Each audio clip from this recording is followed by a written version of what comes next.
이 자리에 있지 않고 주님 전에 나와 예배를 드릴 수 있도록 허락하신 주님의 은혜에 감사를 드립니다. 오늘 예배를 드리는 이 시간 가운데서 아버지, 저희들의 삶을 뒤돌아보건대 저희들이 온전히 주님의 말씀을 따르고 주님의 뜻 가운데 합당한 삶을 살았는지 다시 한번 돌아봅니다. 내 삶을 돌아보며 생각하건대 주님께 나온 이 자리에 나의 모습이 너무 부끄럽고 부끄러움을 주님 앞에 고백합니다. 주님께서 우리에게 말씀하신 그 말씀과 주님께서 우리에게 먼저 본을 보이신 주님의 삶을 쫓아 살아가기에 아버지, 나의 모습은 너무나 부족함을 다시 한번 고백하오니 주님, 나를 붙드시고 온전히 우리들의 삶 가운데 주님을 향한 그런 삶 속에 전혀 부족함이 없는 우리들의 삶이 되길 간절히 소원합니다. 저희들이 주님께서 항상 함께 하시는 우리들의 모습 속에 나의 삶이 주님과 동행함을 잊지 않고 나아가길 간절히 소원합니다.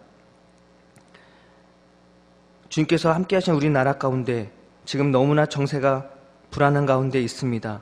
주님께서 함께 하셔서 아버지, 저희 나라를 지켜주시고 서로 평화와 사랑 가운데서 화목하게 될 수 있는 그런 민족으로 주님께서 붙들고 이끌어 주시길 간절히 소원하오니 주님 사랑으로 또 주님의 평안으로 덧입혀 주시길 간절히 원합니다.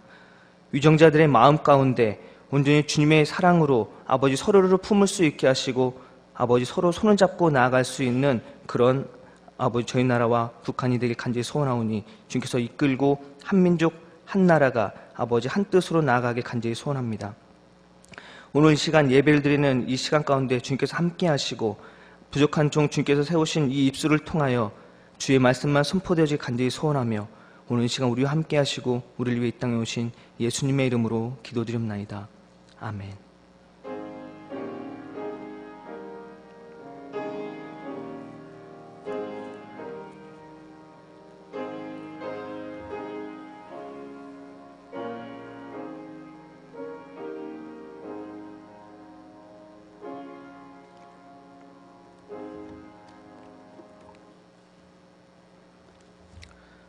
오늘 이 시간 우리에게 주신 하나님 말씀은 마가복음 10장 46절에서 52절 말씀입니다. 신약 72페이지입니다. 그들이 여리고에 이르렀더니 예수께서 제자들과 허다한 무리와 함께 여리고에서 나아가실 때 디메오의 아들인 맹인 거지 바디메오가 길가에 앉았다가 나사렛 예수시란 말을 듣고 소리질러 이르되 다윗의 자손 예수여, 나를 불쌍히 여기소서 하거늘 많은 사람이 꾸짖어 잠잠하라 하되 그가 더욱 크게 소리질러 이르되 다윗의 자손이여, 나를 불쌍히 여기소서 하는지라. 예수께서 머물러 서서 그를 부르라 하시니 그들이 그 맹인을 부르며 이르되 안심하고 일어나라, 그가 너를 부르신다 하매 맹인이 겉옷을 버리고 뛰어 일어나 예수께로 나아오거늘 예수께서 말씀하여 이르시되 내게 무엇을 하여 주기를 원하느냐. 맹인이 이르시되 선생님이여, 보기를 원하나이다. 예수께서 이르시되 가라, 내 믿음이 너를 구원하였느니라 하시니 그가 곧 보게 되어 예수를 길에서 따르니라. 아멘.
오늘 이 시간에 말씀 한 장 더 읽도록 하겠습니다. 사도행전 22장 1절에서 16절 말씀입니다.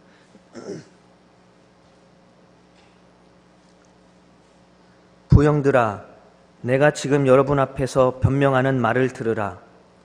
그들이 그가 히브리 말로 말함을 듣고 더욱 조용히 한지라. 이어 이르되, 나는 유대인으로 길리기아 다소에서 났고 이 성에서 자라 가말리엘의 문화에서 우리 조상들의 율법에 엄한 교훈을 받았고 오늘 너희 모든 사람처럼 하나님께 대하여 열심히 있는 자라. 내가 이 돌을 박해하여 사람을 죽이기까지 하고 남녀를 결제하고 남녀를 결박하여 옥에 넘겼노니 이에 대제사장과 모든 장로들이 내 증인이라. 또 내가 그들에게서 다메섹 형제들에게 가는 공문을 받아가지고 거기 있는 자들도 결박하여 예루살렘으로 끌어다가 형벌받게 하려 가더니 가는 중에 다메섹에 가까이 갔을 때에 오정쯤 되어 호련히 하늘로부터 큰 빛이 나를 둘러비치매 내가 땅에 엎드려져 들으니 소리 있어 이르되, 사울아 사울아, 내가 왜 나를 박해하느냐 하시거늘 내가 대답하되, 주님 누구시니까 하니 이르시되, 나는 내가 박해하는 나사렛 예수라 하시더라. 나와 함께 있는 사람들이 빛을 보면서도 나에게 말씀하시는 이의 소리는 듣지 못하더라. 내가 이르되, 주님 무엇을 하리이까? 주께서 이르시되, 일어나 다메섹으로 들어가라. 내가 해야 할 모든 일을 거기서 누가 이르리라 하시거늘 나는 그 빛의 광채로 말미암아 볼 수 없게 되었으므로 나와 함께 있는 사람들의 손에 끌려 다메섹으로 들어갔노라. 율법에 따라 경건한 사람으로 거기 사는 모든 유대인들에게 칭찬을 듣는 아나니아라 하는 이가 내게 와 곁에 서서 말하되, 형제 사울아 다시 보라 하거늘 즉시 그를 쳐서 다시 다 보았노라.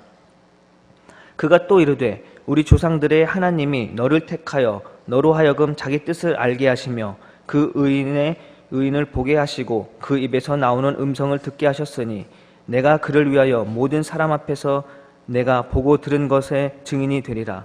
이에 왜 주저하느냐? 일어나 주의 이름을 불러 세례를 받고 너의 죄를 씻으라 하더라. 아멘. 금요일 밤 11시에 하는 프로그램 중에 불타는 청춘이라는 프로그램이 있습니다. 이 프로그램은 중견 스타들이 나와서 자연스럽게 알아가면서 또 진정한 친구가 되어가는 그런 프로그램입니다. 거기에는 기타리스트 김도균, 코미디언 김국진, 가수 강수지, 배우 양금석, 또 바리톤 김동규, 가수 김한선 등등이 출연을 합니다. 얼마 전에 그 프로그램에서 김한선하고 정수라, 양금석, 서태화가 배를 타고 전복을 따러 가는 길이었습니다. 그 배 위에서 여유를 즐기던 김한선이 제작진에게 마음이 불안한 듯이 이렇게 질문합니다. 근데 하늘이 이렇게 까만데 우리가 가도 돼요? 그 모습을 지켜봤던 배우 양금석이 김한선을 보고 이렇게 말합니다. 네가 새까만 안경 껴서 그래. 아주 맑은 날이었는데 선글라스를 끼고 보니 어두워 비가 내릴 것만 같았던 것입니다. 김한선은 자신이 선글라스를 끼고 있었다는 것을 잊고 있었던 것입니다. 사진 한 장 보도록 하겠습니다. 이 사진 혹시 어디서 많이 보신 거 아닙니까? 이 모습. 저 사진을 보면 사진을 보고 어떤 것이 가장 먼저 눈에 들어오셨습니까? 마음속으로 생각해 보시기 바랍니다. 아마 저 사진 속에 눈에 처음에 딱 들어왔던 것은 각자 다를 줄 압니다. 저 사진은 TV를 보시는 분이라면 누구나 한 번쯤은 다 봤을 법한 광고입니다. 누구나 자기가 보고 싶은 것만 보죠 라는 멘트로 시작하는 이 광고는 제가 이 광고에 대한 내용을 잠깐 설명해 드리겠습니다. 젊은 남자는 저기 걸어가는 저 예쁜 여자의 얼굴을 바라봅니다. 그리고 또 젊은 여자는 저 여자가 신고 있는 신발을 바라봅니다. 그리고 뚱뚱한 남자는 저 여자 손에 들고 있는 아이스크림을 바라봅니다. 그리고 걔는 저 앞에 가고 있는 저 강아지를 바라봅니다. 내가 어떤 안경을 썼느냐에 따라서 바라보는 시각이 달라진다라는 것입니다. 그래서 오늘 제목이 안경입니다. 여러분은 오늘 이 시간 이 자리에 어떤 안경을 끼고 이 자리에 나오셨습니까? 감사의 안경이십니까? 은혜의 안경이십니까? 아니면 회개의 안경이십니까? 오늘 마가복음의 말씀은 예수님의 일행이 예루살렘의 길을 올라가면서 발생한 사건의 말씀입니다. 말씀을 잘 들여다보면 이 말씀을 통해서 마가가 무슨 말을 하려고 하는지 우리는 알 수 있습니다. 예루살렘을 가기 위해서는 여리고라는 지역을 지나가야만 됩니다. 그런데 그 여리고를 지나가는데 거기에서 맹인을 만납니다. 만난 맹인은 그냥 맹인이 아니라 맹인 거지입니다. 마태복음이나 누가복음에서는 이 똑같은 기사를 가지고 그냥 맹인 이렇게 이야기합니다. 그런데 마가복음에서는 거기에다가 거지라는 말을 붙입니다. 도대체 마가복음에서 마가는 맹인에다 뒤에 거지까지 붙인 이유가 무엇일까요? 그냥 맹인 거지라고, 거지니까 맹인 거지라고 썼을까요? 이 이야기를 보면 35절, 읽진 않았지만 오늘 본문 앞에 있는 35절부터 시작되는 앞의 이야기와 연관성이 있다는 것을 우리는 알 수 있습니다. 그 앞에 있는 연관성을 통해서 실마리를 풀어갈 수 있습니다.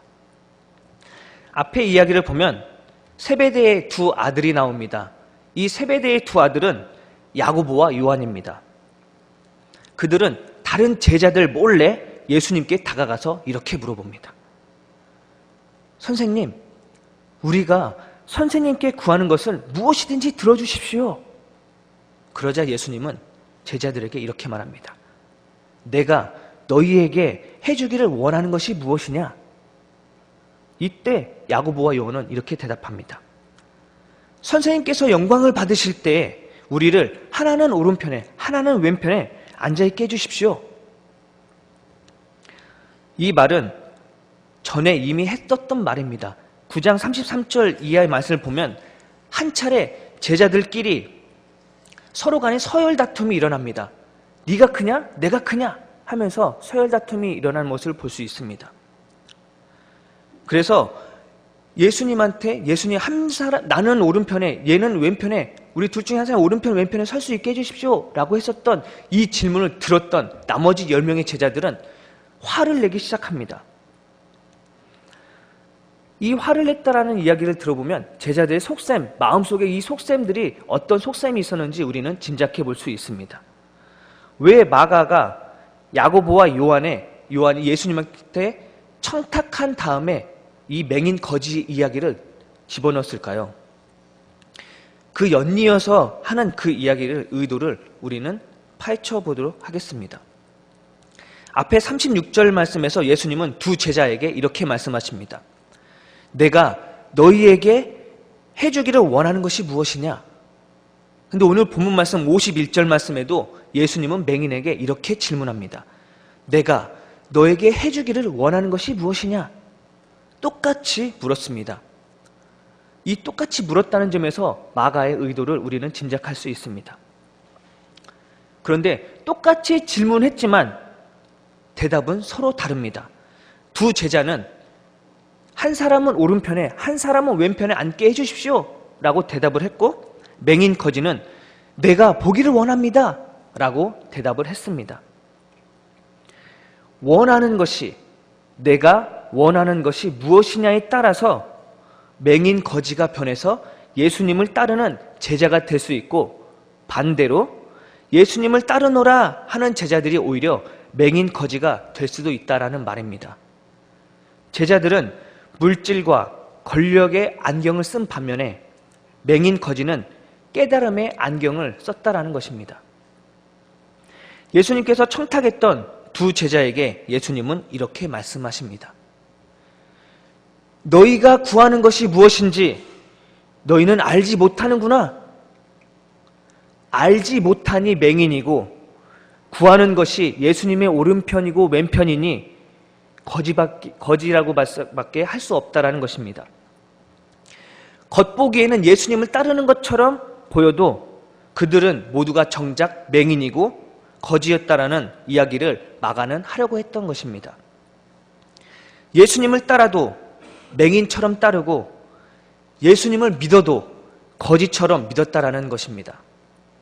이쯤 되면 오늘 성경에서만 써있는 먼 2000년 전의 이야기가 아니라 지금 우리에게 하는 이야기일 수도 있다라는 것입니다. 예수님은 누구이고 어떤 분인지 제대로 깨닫지 못하고 보지 못하는 한 아무리 예수님을 따른다고 해도 그것은 자기의 욕망을 채우기 위한 따름에 불과할 뿐입니다. 이러한 따름은 믿음일 수 없습니다. 산상수훈에서 가르친처럼 아무리 하나님의 나라와 의를 구하라 이렇게 말을 한들 우리가 믿음 안에서 추구하는 것이 먹고 마시고 입는 것에만 불과하다면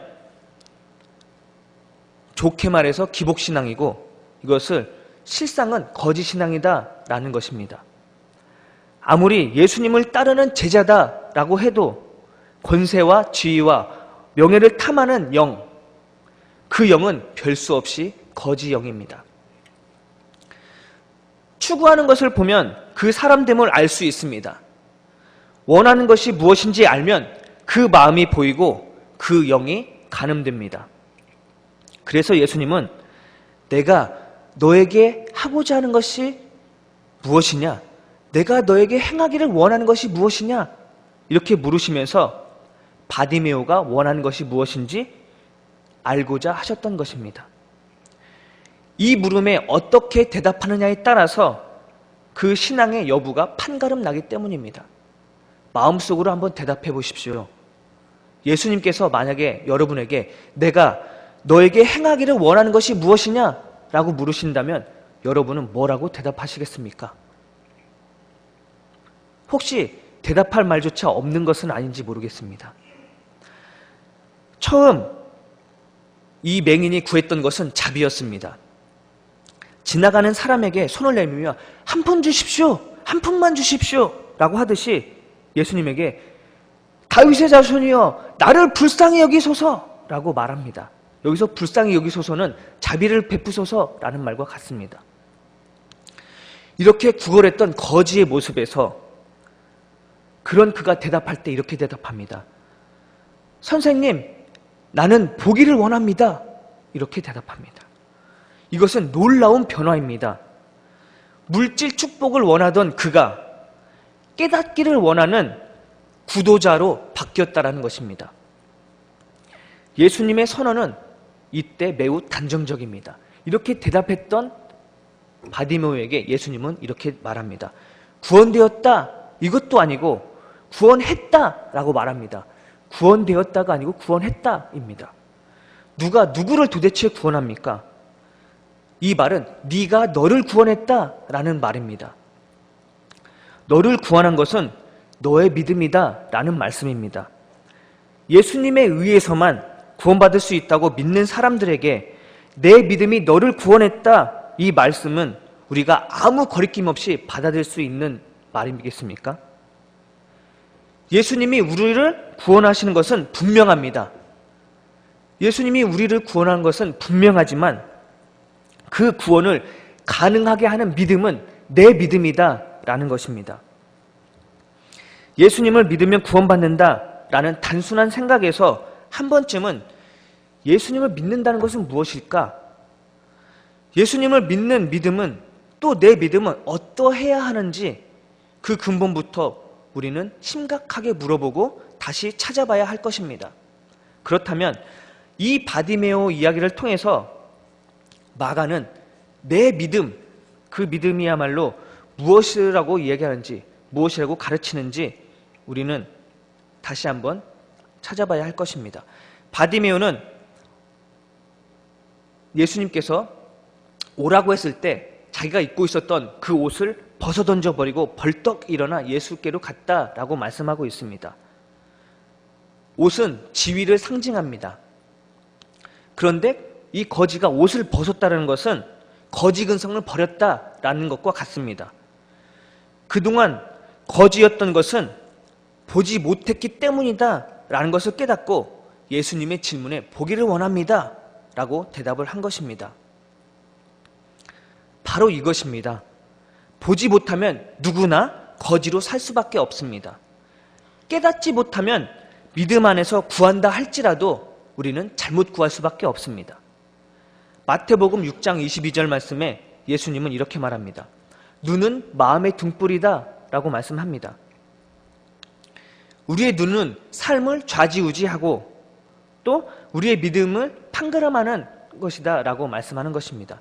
내 눈으로 내 믿음을 좌지우지하고 또 내 믿음을 판가름할 수 있다라는 것인데 우리는 어떤 눈으로 세상을 바라보고 어떤 눈으로 예수님을 바라봅니까? 믿어도 보지 못하고 믿으면 그것은 믿음이 아니라 맹신입니다. 살아도 깨닫지 못하고 사는 그런 의미 없는 삶은 우리는 취생몽사라고 이야기합니다. 마가복음은 믿음을 따릅니다 라고 이야기합니다. 그리고 또 그 따름은 예수님의 뒤를 이어서 예수님처럼 사는 것이다 라고 이야기합니다. 까만 안경을 껴서 그분이 누구신지도 제대로 알지 못하고 믿는데 그것이 믿는 것이다 라고 할 수 있겠습니까? 그분처럼 살지 않으면서 그분을 따른다 라고 말할 수도 없는 것입니다. 말씀을 준비하면서 기도할 때 말끝마다 주님 주시옵소서 주시옵소서 라고 버릇처럼 기도했던 저야말로 거지이고 맹인이었음이 너무나 부끄러웠습니다. 신앙인들이 물질 축복이라는 말에 현혹되어 추구하는 것이 거짓 신앙이나 다름없다라는 것입니다. 하지만 하나님의 나라와 그의 의를 추구해야 할 사람이 오히려 먹고 마시는 것에 목을 메어 산다면 그것은 아직 뭔가를 깨닫지 못했다라는 것입니다. 그리고 또 그런 면에서 어김없이 맹인신앙이다라고 하는 것이 분명합니다. 바로 보지 못했던 맹인과 같았던 사람이 예수님을 믿고 예수님을 보게 되면서 그를 따랐던 사람이 또 한 명 있는데 오늘 사도행전 본문에 나오는 주인공인 바울인 이 바울은 예수님을 만나고 나서 또 예수님의 그 안경을 바꿔 끼고 나서 그의 삶이 달라진 것을 볼 수 있습니다. 바울은 예수님을 이방인에게 전했고 또 그들이 예수님을 따르게 되었습니다. 그래서 바울은 그 이방인을 데리고 그 이방인 그리스도인과 함께 성전에 들어갑니다. 그런데 만약 이방인이 유대인의 성전에 들어가게 된다면 유대인들은 그 성전에 들어온 이방인을 죽였습니다. 그리고 또 그 이방인을 그 성전에 같이 데리고 들어온 그 유대인도 죽였습니다. 바울이 이방인과 함께 성전에 들어간 사실을 알게 된 유대인은 분노하면서 바울을 끌어다가 성전 밖에서 죽이려고 했습니다. 이 사람들이 많은 유대인들이 바울을 끌어다가 성전 밖으로 끌고 가는데 얼마나 시끄러웠겠습니까? 그 도시는 소란으로 뒤덮였습니다. 그 도시가 온통 난리가 나고 소란스럽다라는 신고를 받고 천부장이 그 신고를 받고 그곳에 달려갑니다. 그리고 겨우 천부장이 그 바울을 체포하는데 천부장이 만약에 바울을 체포하지 않았다면 아마 그 자리에서 바울은 유대인들에게 맞아 죽었을 것입니다. 체포된 바울은 잡혀가는 중에서 유창한 헬라어로 천부장에게 이렇게 말합니다. 나를 죽이려고 하는 사람에게 말할 수 있도록 해주십시오. 너무 유창한 헬라어에 깜짝 놀란 천부장은 바울의 부탁을 들어줍니다. 천부장의 허락을 받은 바울은 자신을 죽이려고 했었던 그런 유대인에게 히브리어로 이렇게 말합니다. 그 연설을 하는데 그 연설이 바로 오늘 읽은 사도행전 본문입니다. 나는 길리기아 다소 출신의 유대인이며 예루살렘에서 성장했습니다. 가말리엘 선생에게 율법 교육을 받았고 하나님께 열성적인 사람으로 그리스도를 따르는 사람을 찾아다니며 박해했습니다. 다메섹에 있는 그리스도인을 잡으려고 가다가 예수님을 만났고 아나니아를 통해서 시력이 회복되고 세례를 받고 죄 씻음을 받았습니다. 예수님을 만나 깨닫게 된 바울은 그 인생이 180도로 바뀌게 되었습니다. 잘못된 색안경이 아닌 그리스도인의 시력에 맞는 안경을 쓰게 된 것입니다. 교회에서조차 먹고 입고 마시는 것을 최우선의 가치로 여기고 그것을 추구한다면 예수님은 아마 우리에게 이렇게 말씀하실 것입니다. 너희가 구하는 것이 무엇인지 알지 못하는구나. 우리는 지금이라도 겉옷을 벗어던지는 회개를 해야 하고 너무 늦기 전에 다시 보기를 원하는 새로운 깨달음을 추구해야 할 것입니다. 우리는 주님께 이렇게 구해야 합니다. 주님, 제가 다시 보기를 원합니다. 주님, 제가 다시 보기를 원합니다. 내가 주님을 바로 보지 못했던 나의 안경을 다시 바꿔 끼워서 주님을 똑바로 볼 수 있는 그리스도인의 주님을 바라보는데 시력에 맞는 그 안경을 우리는 새로 고쳐 껴야 합니다. 그때 주님은 우리에게 이렇게 말씀하실 것입니다. 내 믿음이 너를 구원했다. 기도하겠습니다. 생명 되신 아버지 하나님, 오늘 이 시간 내가 주님을 바로 보지 못하고 맹인처럼 주님을 따르진 않았는지 나를 다시 한번 돌아봅니다. 내 모습을 돌아볼 때 나는 언제나 주님한테 주시옵소서, 주시옵소서라고 기도했던 내 모습을 바라보며 주님의 말씀을 다시 한번 새겨볼 때 부끄럽기 그지없음을 다시 한번 고백합니다. 주님, 오늘 이 시간 제가 주님께 다시 한번 구합니다.